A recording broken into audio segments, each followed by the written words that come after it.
From Florida's Space Coast, this is Your Career. Welcome to Your Career. I'm Debbie Featherston, your host, and with me tonight is Curtis Curry, who is the president of Quality Learning International and a fellow at the Institute of Cross-Cultural at FIT, right?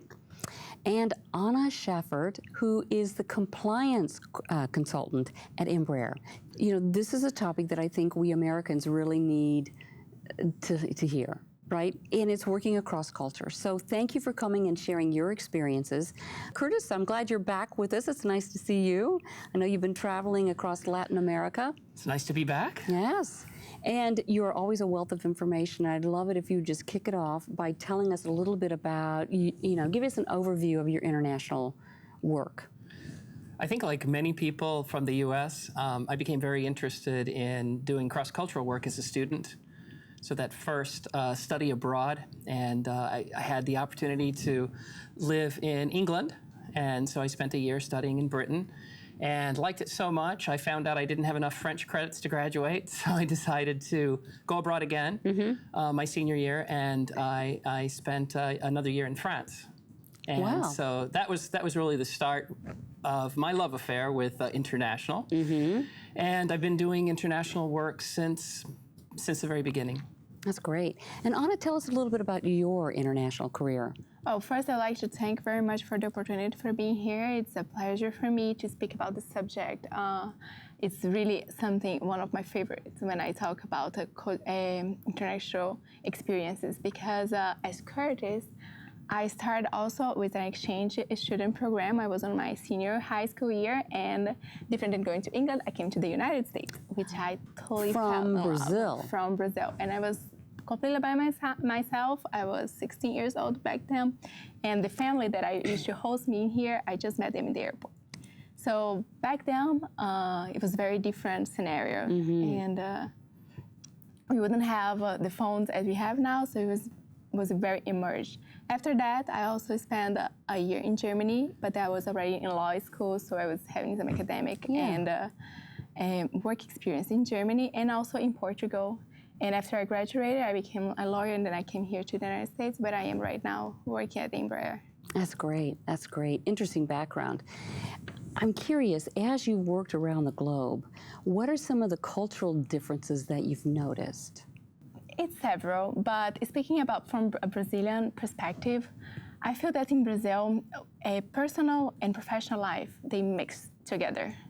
If you are asking for time off in Brazil, you say, I would like some time off because I need to take my mom to the airport. It starts to explain. Here in the United States, you say, I need some time off this Friday. And you don't have to explain. So this is kind of differences that we have between Brazil and the United States, I should mention.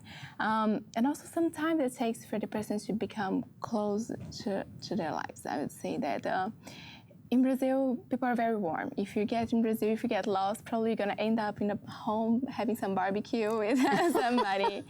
Well, that's nice to know. Yeah, and then in here, it takes more time. But I totally respect there's not better or worse. I think it's really cultural things. It is. It's just cultural, right? And that's the key. Curtis, what else have you noticed? Well, I think the space, the physical space is different across different cultures. And so Brazil, for example, the space is closer. Yes. Something I noticed last week or the week before last in Costa Rica and Colombia is how much people touch again. Even people you don't know. Right. So the waitress, when she came to seat me, put her hand on my back and another hand on my shoulder. And Americans aren't accustomed to that much touch. Right. So those are perhaps small things, but if you don't understand that there are cultural difference, you certainly might be taking in different messages. Seeing things not the way they would be seen from that culture, but from your own culture. Right. My brother lives in Japan, and I know that the one thing that when he came back to the States, he's very jovial and very friendly. He doesn't know a stranger, right? And people misinterpreted that friendliness and that big extroverted personality as maybe hitting on women. the women misinterpreted it, and he was just being friendly. Because when in Japan, he would talk to anybody and everybody on the train, and it's just that warmth. And so there, again, it's cultural differences. And here he is, an American, but he's lived in Japan now. That's really become his country. He's been there for 30-some years. Right?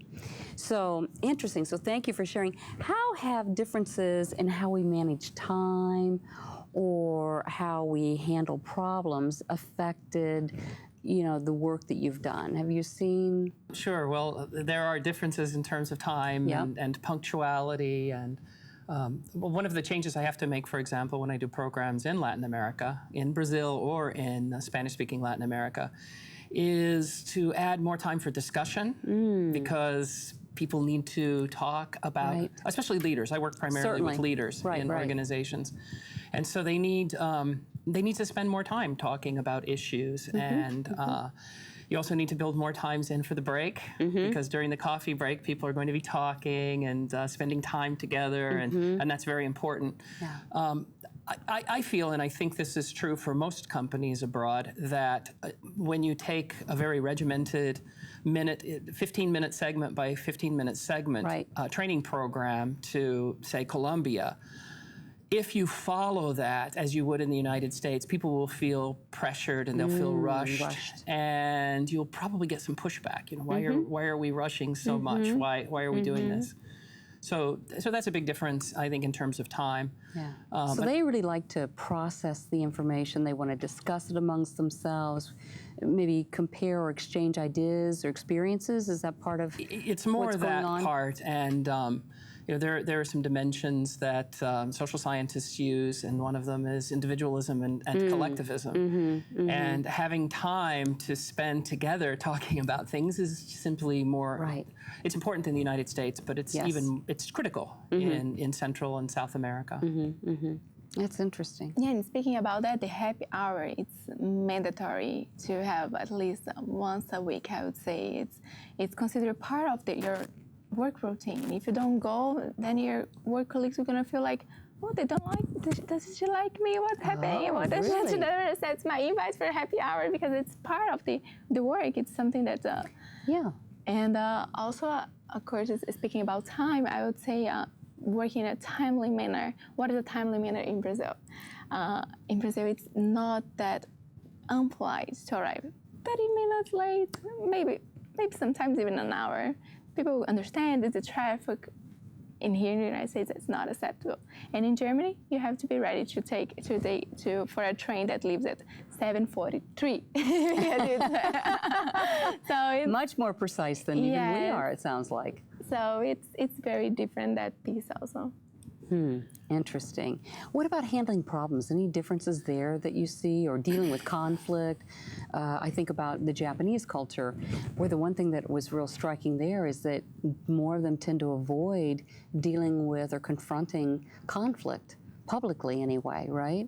Well, I ran a project in Central America for several years, and one of the differences there is that it's very common to use third parties to give feedback. Oh. And how direct you are impacts how well received the feedback is going to be as well. There is also a difference between your boss giving you feedback and your peers giving you feedback. Of course, there is in the U.S. as well. But there's a lot of, there's something called power distance, and I don't want to get too much into jargon. But basically, power distance looks at how much you defer to figures of authority. Well, power distance in Central America is much greater than it is in the United States. So you tend to defer to your leader more. You're less direct than you would be in the U.S. That's exactly where I was going to go with that, was to just clarify, should I be more direct, less direct? And it would seem to me that I would definitely, from what you just said, if I'm in Latin America, I'm going to be less direct with the leader. Yeah, absolutely, and with my peers as well, and probably the leader, when the leader gives me feedback even, because you want to preserve the relationship you have, and people are so very important in terms of preserving those relationships. So you're less likely to be very, very direct in terms of giving feedback. So how do you give feedback and make certain that it's heard? Yes, just getting what Curtis is saying. in Latin America, that's true. There does have a large distance between leader and the team. It does have, and so they try to incorporate this feedback into their routine, into, for example, yearly feedback, and so that's the day that you're going to sit down, but it's not natural. And I think this point is something that definitely, I think, my point of view, but not comparing cultures, but that's, I think, improvement that Brazil should have. Because coming, for example, from, I had opportunity to work with a client that they were building cafeterias into their new, the new places that they would be moving into, and they built 3 different cafeterias, one just for directors, one for managers, and one for the rest. Wow. So this created a gap, and it was not, and this was the new building, so I was like, and when I see, because Embraer is actually a Brazilian company, now it's becoming global, so when I see my colleagues from Brazil coming here, they get flashed when they see the director sitting with everybody else, and, like, and saying hello, and it's like, what? Did they say hi? You know, it's right. That's culture, and it's also very, I think it's very history explained. If we get back to the history, how classes are divided in Brazil, I think it really brings back to the history when the Portuguese colonized Brazil, and for example, here they did have a lot of people, slaves, a lot working in the farms, but they had a politics to bring these people back to socialize them. And in Brazil, no, for example, when it has the abolition, people are just thrown into the streets. They wouldn't have the policy to bring them back. So nowadays, it's common to have a large difference between the poor and the rich. And in speaking about the companies, between salaries also between a small paid position and a high paid position. When I say high difference, would be like, for example, 40 times more. Wow. The salary. Significant difference. So it's a significant difference. So this all creates this large gap between Back positions. to your term of, and what did you call it? Power distance. Power distance. Yes. There's much more deference to the leader, and one thing that was odd for me, this was many years ago when I ran this project, was to have people bring me situations they had, conflicts they had with peers who were 1 or 2 levels below me, but they came to the boss to come and help them resolve that conflict in a constructive way, but in a productive way. And that was unusual for me, because in the U.S. you want to teach people to resolve their own conflicts with one another instead of deferring to the boss. Personality is going to play a big role too, and Certainly. so there are very dominant personalities in any culture that I've worked in, and less dominant personalities. So, in addition to culture, of course, personalities complicates the whole picture, because you can always have people who aren't the norm, who aren't, under that bell curve. Right. But you need to be prepared for surprises like that, or having employees ask you for a loan. That's not common in the U.S., maybe in very small businesses. Right. But for a mid-sized firm, for the leader to do a loan to carry someone over. Wow, an advance of some sort. Yeah, and they paid it back every single time. But you're more than just the title. You're more to the employees. There's a different role. Going back to the importance of relationships then. That, to me, I think that really strikes the chord with me in terms of the importance of relationships. They value the people, and therefore they're willing to advance them if there's a real need. It's a way that they're demonstrating that you're important to us as an organization. You're important to, would that be a fair way to interpret that? Yeah, I think so. I think the relationship is important. And the role of the leader is being more than someone who just does my paycheck, and this is a contractual obligation. You have this was my experience in Central America, you have more than a contractual obligation with your employees. Yeah. What are some of the similarities that you've noticed between the cultures, or the U.S. culture and the culture, or other cultures as you're traveling around the globe? Oh, I would say everybody, we're all humans. We all care, and we feel that sense of care at work, and everywhere we go, if the people really are willing to help in any circumstance. So even though when I didn't speak English, as I'm speaking now, and when I did not communicate, I had so many people willing to help, to understand and to communicate. So that was very nice. And I had the same things in Germany as well, and all the other countries that I've been to that I was not able to communicate as I wanted to. Yeah, I think the importance of friendship, the importance of family, of faith, of community, all of those things we have in common with people from other cultures. So those are things that unite us all. Yeah, I think the one thing that you said that stuck out in my mind was personalities. We all have, there's a variety, diverse personalities in every culture, right? That's my Fair. experience. Okay, Yes. good. So what surprised you most about working in different cultures?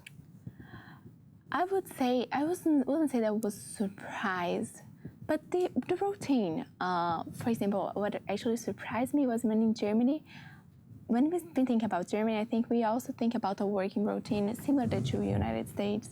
But then there was summertime, and they were like, now it's gonna be half a day because it's summer. They really value the summer time where I used to work in Germany.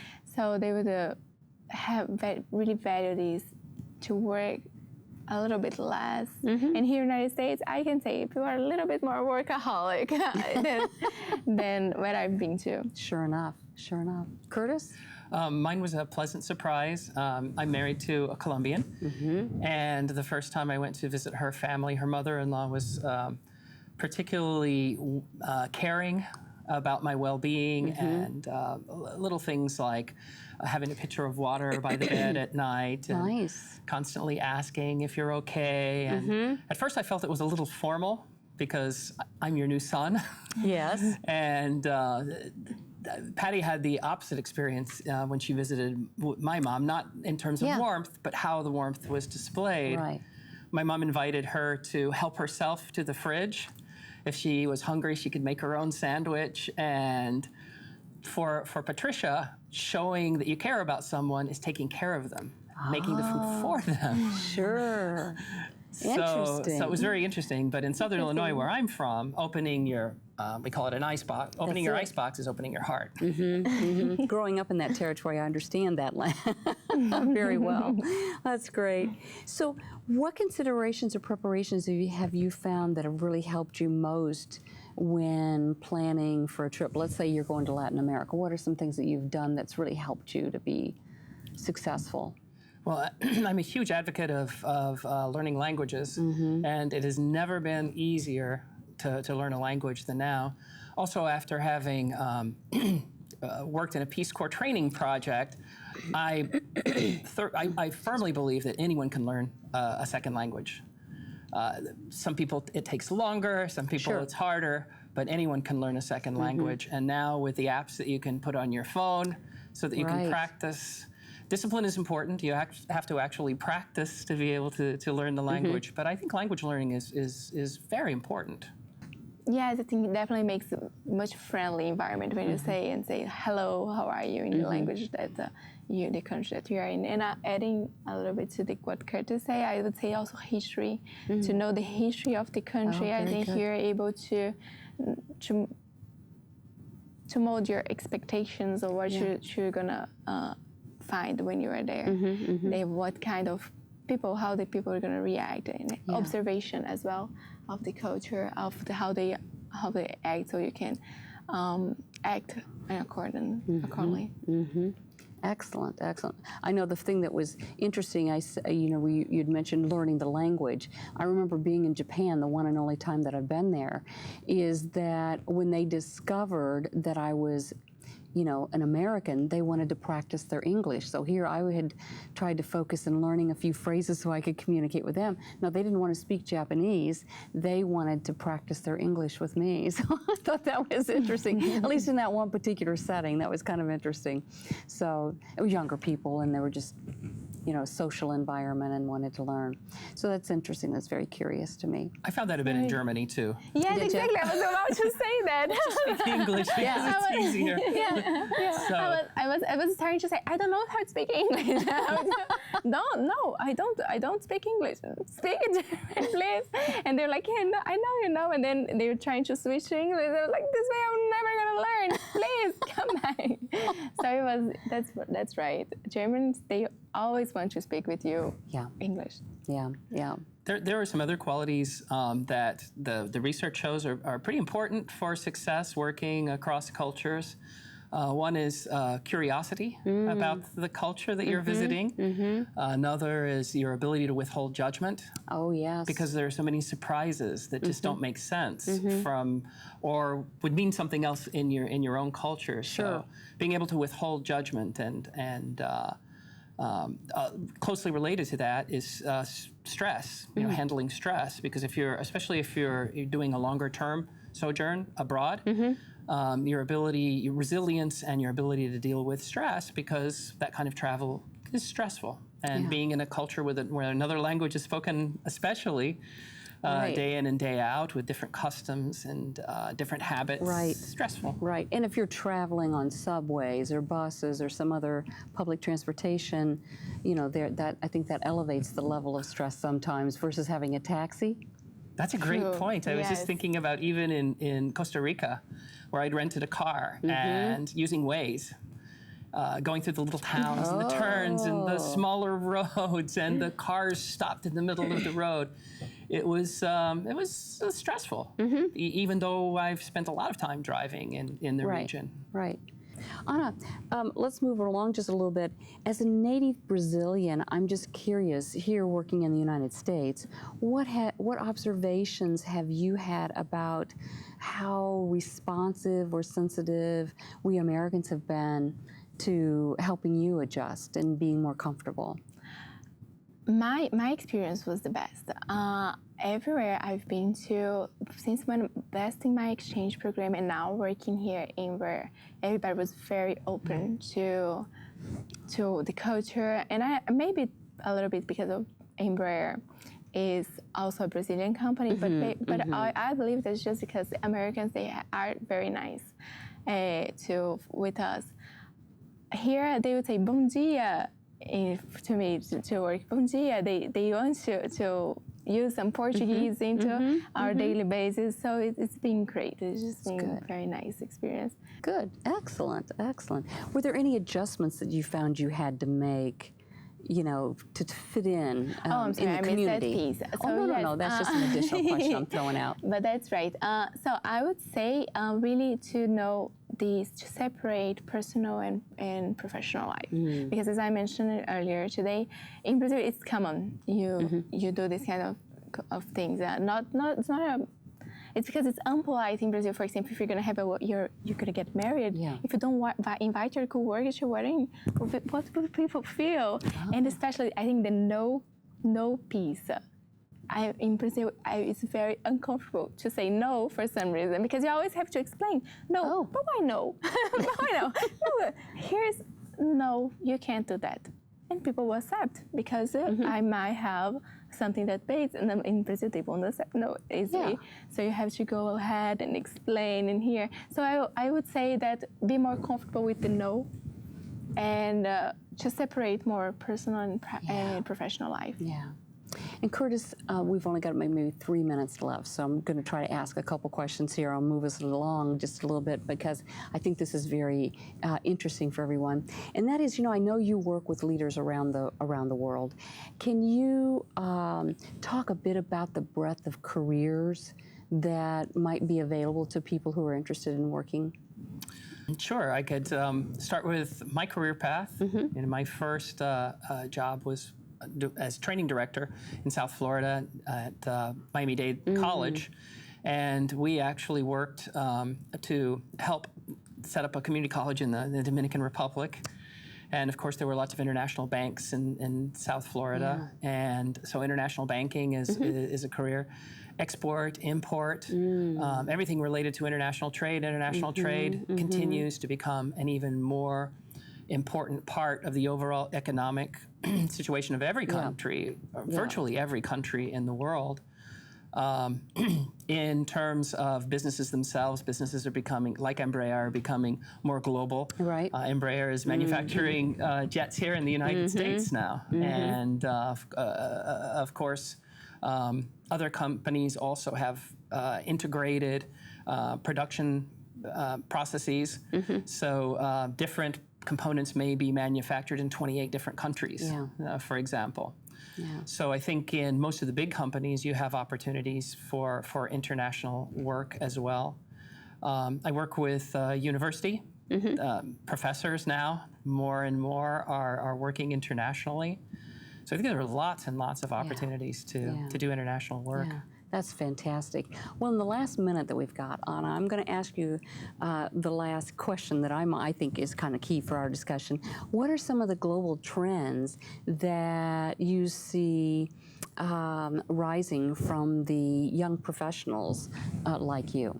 I really think that nowadays young professionals are really looking for working balance between professional and personal life, which before would be more the past generation. I would say my parents, they would be more focused on the professional one.